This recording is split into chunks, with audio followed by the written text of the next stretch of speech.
Friends, GST में बहुत सारे चेंज आए हुए हैं और जैसा कि हम लोग अभी अपने जीएसटी रिटर्न फाइल कर रहे हैं, जिसमें जो लोग क्यूआरएमपी स्कीम में हैं, उनका जीएसटीआर1 आज यानी 13 अक्टूबर 2022 ड्यू डेट है। आज उन्हें फाइल करना है। तो अब हम चर्चा करेंगे कि पोर्टल पे क्या-क्या चेंज आए हुए हैं और आईटीसी क्लेम के संबंध में क्या नियम चेंज हुए हैं, जिनको हमें बहुत ध्यान से रखना है। और जो अभी हम जीएसटीआर1 या जीएसटीआर3 फाइल कर रहे हैं, उसमें भी हमें उसको ध्यान में रखना होगा। इसके अलावा इनवॉइस सिस्टम में क्या-क्या चेंज आया है और क्या चेंज आने वाला है, उस पर भी हम लोग बहुत ब्रीफ में चर्चा करेंगे। तो आइए देखते हैं कि अभी क्या-क्या चीजें चेंज हुई हैं जीएसटी पोर्टल के संबंध में, जीएसटी आईटीसी के संबंध में और जीएसटी ई इनवॉइस सिस्टम में क्या चेंज होने वाला है, वो हम लोग देखेंगे। तो सबसे पहले हम देखते हैं कि पोर्टल पे क्या-क्या चेंज आया है।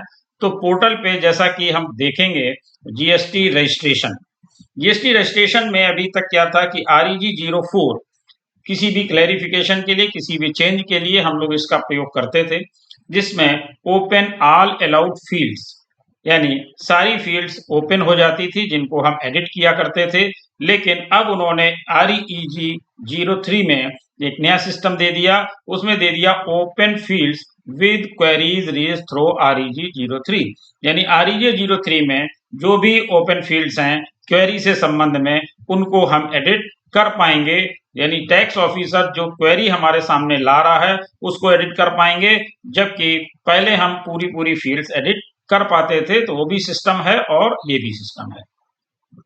इसके अलावा कंपोजिशन स्कीम वालों के लिए है कि कंपोजिशन स्कीम में जब आप रजिस्ट्रेशन ऑप्ट करते हैं, तो उसमें जो रेस्ट्रिक्शन था, वो चीजें आपको यहाँ पर दे दी गई है कि इन चीजों के लिए आपको कंपोजिशन स्कीम नहीं मिलेगी। इसके अलावा यहाँ पर इन्होंने एलिजिबल और इनएलिजिबल आईटीसी के संबंध में बताया है, जैसा कि इसके संबंध में डिटेल्ड वीडियो में ऑलरेडी पहले से अपलोड कर चुका हूं, जिसमें मैंने बताया है कि जीएसटीआर3 में टेबल 4 में हमें कैसे आईटीसी अवेल करनी है, कैसे रिवर्सल करना है और कौन सी आईटीसी इनएलिजिबल है, वो पोर्टल पर अवेलेबल हो गई है। और इसके बारे में मैं ऑलरेडी डिटेल में वीडियो अपलोड कर चुका हूं, जहां से आप इसको देख पाएंगे।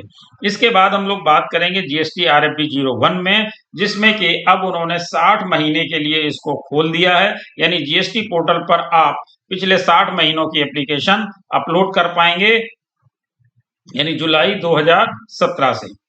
इसके अलावा PMT 03 जो कि आपका रिफंड अमाउंट से रिलेटेड है, उसके संबंध में है।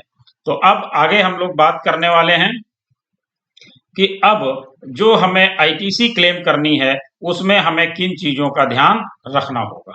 तो जो आईटीसी हमें क्लेम करनी है, उसमें हमें ये प्रेस रिलीज आई थी, इसके संबंध में भी ऑलरेडी मैंने वीडियो अपलोड कर रखा है, जिसमें मैंने बताया है। तो खास बात केवल मैं 2 मिनट में आपको बता रहा हूं कि अब आपको ये ध्यान रखने की जरूरत है कि अगर आप क्यूआरएमपी स्कीम में हैं, तो आपको क्या करना है। यानी क्यूआरएमपी स्कीम में है, तब भी आपके लिए डेट 30 नवंबर ही है। यानी कि अगर आप अपना जीएसटीआर1 फाइल कर रहे हैं, तो आज ही आपको जीएसटीआर1 फाइल करने में जो भी आपकी गलतियां हैं, जो एरर्स हैं, उनको ठीक कर पाएंगे।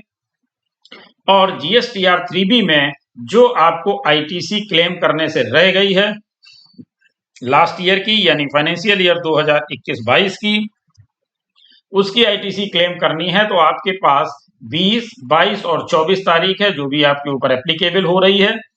तो वहां तक आप इसको क्लेम कर पाएंगे। लेकिन अगर आप 30 नवंबर तक, जो इसमें डेट दी गई है, वहां तक क्लेम करना चाहते हैं, तो आप अपना जीएसटीआर3 भी लेट करेंगे और लेट करने के साथ साथ आपको लेट फीस भी देनी पड़ेगी। यानी जो भी आपको उसमें ठीक करना है, करेक्शन करना है, वो आप अपना जो भी डेट आपके ऊपर एप्लीकेबल हो रही है, 20 अक्टूबर, 22 अक्टूबर और 24 अक्टूबर में से, वहां तक आप ठीक कर लीजिए। अगर नहीं ठीक कर पा रहे हैं और आपको समय की और आवश्यकता है, तो आप इसको 30 नवंबर तक ठीक कर सकते हैं। लेकिन फिर आपको अपना GSTR 3B 30 नवंबर तक के लिए लेट करना पड़ेगा और उसके साथ साथ लेट फीस भी देनी पड़ेगी। जबकि अगर आप मंथली स्कीम में हैं तो आपके लिए लास्ट डेट 20 नवंबर रहने वाली है, यानी अक्टूबर का रिटर्न आप नवंबर में फाइल करेंगे और उसके लिए ड्यू डेट होगी 20 नवंबर, यानी 20 नवंबर तक आपको विदाउट लेट फीस भर पाएंगे। और 20 नवंबर से अगर आप 30 नवंबर के बीच का भी फायदा लेना चाहते हैं तो विद लेट फीस आपको करेक्शन करके GSTR 3B फाइल करना पड़ेगा। तो ये तो था जो एक ये चेंज आया था, वो भी हम लोगों ने आपके साथ डिस्कस कर लिया। अब हम लोग डिस्कस करने वाले हैं ई इनवॉइस सिस्टम के बारे में। ई इनवॉइस सिस्टम में क्या है कि अभी आपको जैसा कि मालूम है कि अभी आप जो है 1 अक्टूबर 2022 से ई इनवॉइस सिस्टम में चेंज आया है और अब वो लोग भी अपनी ई इनवॉइस बना रहे हैं जिन लोगों का 10 करोड़ से कम था, यानी जिन लोगों का टर्नओवर 10 करोड़ से अधिक है, वो लोग अब ई इनवॉइस सिस्टम में 1 अक्टूबर से ई इनवॉइस जनरेट कर रहे हैं। लेकिन अब ये सिस्टम बहुत जल्दी फिर से चेंज होने वाला है, इसलिए आपसे डिस्कस करने की आवश्यकता पड़ी कि जो e invoicing likely to be made mandatory from January 2023 for the taxpayers having turnover above ₹5 crore, यानी 1 अक्टूबर से वो लोग बना रहे हैं जिनका टर्नओवर 10 करोड़ से अधिक है। लेकिन अब आप 1 जनवरी 2023 से वो लोगों को भी ई इनवॉइसिंग सिस्टम में आना पड़ेगा जिनका टर्नओवर 5 करोड़ रुपए से अधिक है। And the threshold will be further reduce to 1 crore to plug revenue leakage and improve compliances, यानी ये 5 करोड़ की जो लिमिट जो 5 करोड़ से अधिक के लोगों को ई इनवॉइसिंग सिस्टम में जाना है, उनको जाना है 1 जनवरी 2023 से, लेकिन फर्दर रिड्यूस होने वाली है और वो रिड्यूसिंग होकर के जाने वाला है 1 करोड़ रुपए पर, जिसके संबंध में अभी क्लैरिटी नहीं है कि ये कब आएगा और कितना आएगा, लेकिन ऐसा अनुमान लगाया जा रहा है कि ये 1 करोड़ रुपए तक जा सकती है। यानी फर्दर आपको प्रिपेयर रहना है कि जो ई इनवॉइसिंग है वो आपको जनवरी 2023 से 5 करोड़ से ऊपर वालों को बनानी पड़ सकती है और उसके आगे जब भी अमेंड आएगा तो हो सकता है कि ये 1 करोड़ रुपए के ऊपर वालों को भी ई इनवॉइसिंग सिस्टम में जाना पड़े।